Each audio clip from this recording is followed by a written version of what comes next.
This week, the government announced that they were going to give combined authority mayors the power to call in planning applications in the same way that Sadiq Khan has that power in London. This is part of an obvious drive for the government towards devolution.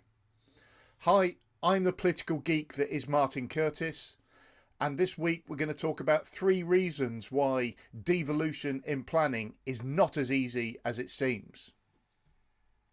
During the last general election campaign, the Labour Party committed to building 1.5 million new homes during the lifetime of this Parliament.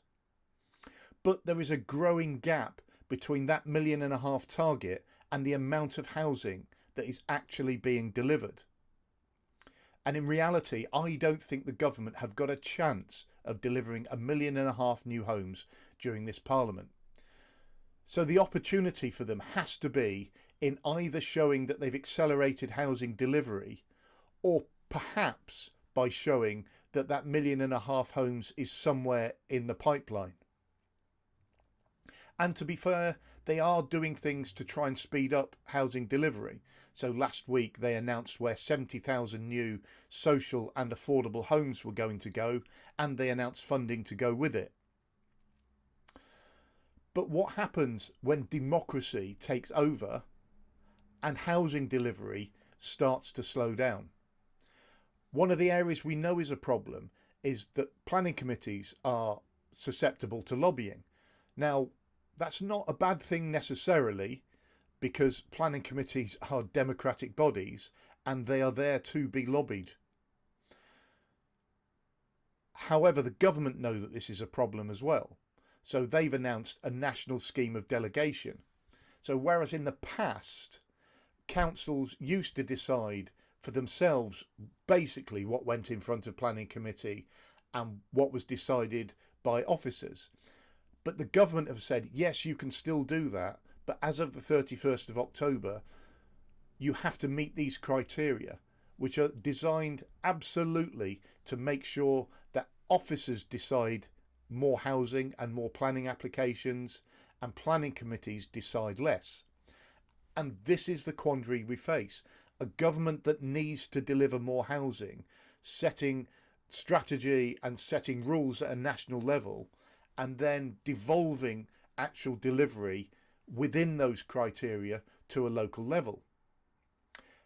And it would surprise me if the government had not thought through what they will do if, for example, those 70,000 homes start to get stalled because of local issues.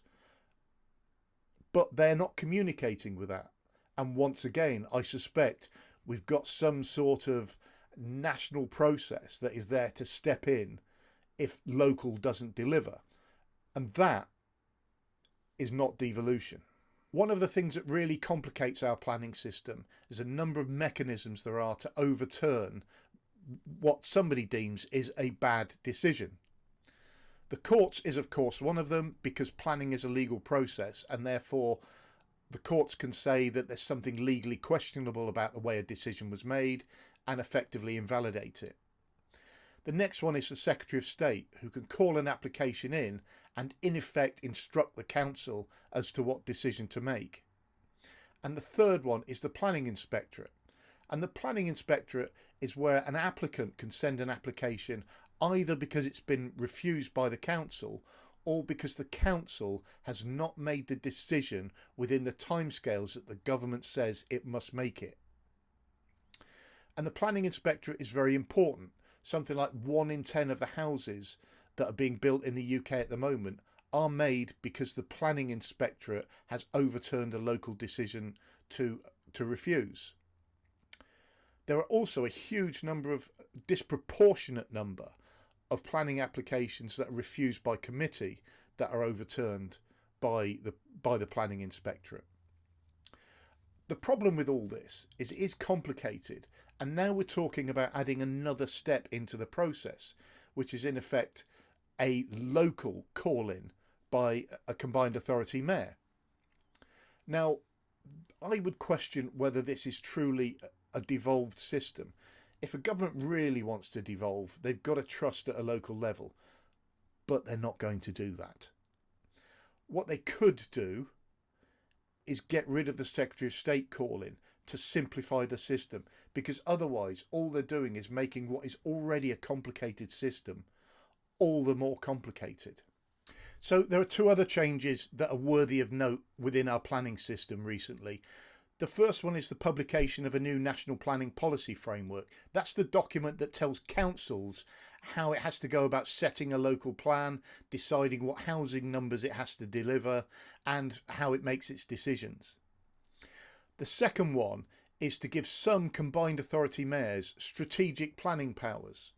So what this means is, rather than councils just looking at its infrastructure needs within their own limited boundary, the combined authority mayor is able to take a much bigger look at infrastructure, look at what houses it's going to need, what schools it's going to need, what health provision is going to be needed, and include them in a wider document.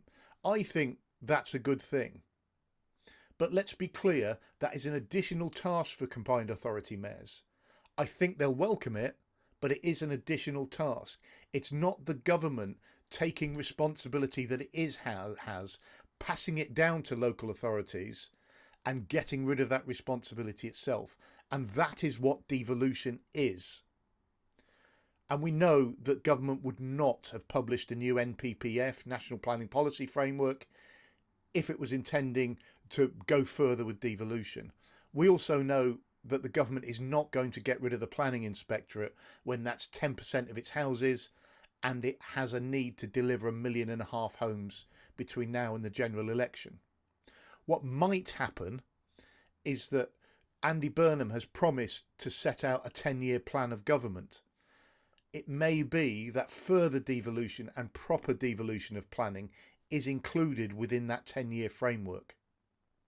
But it certainly is not going to happen now. Once again, thank you very much for taking the time out to listen to what I've got to say and watch my videos. I'd really appreciate it if you would consider subscribing to my channel. It helps me to grow and it'll mean you're notified when I release more videos. Once again, thank you very much.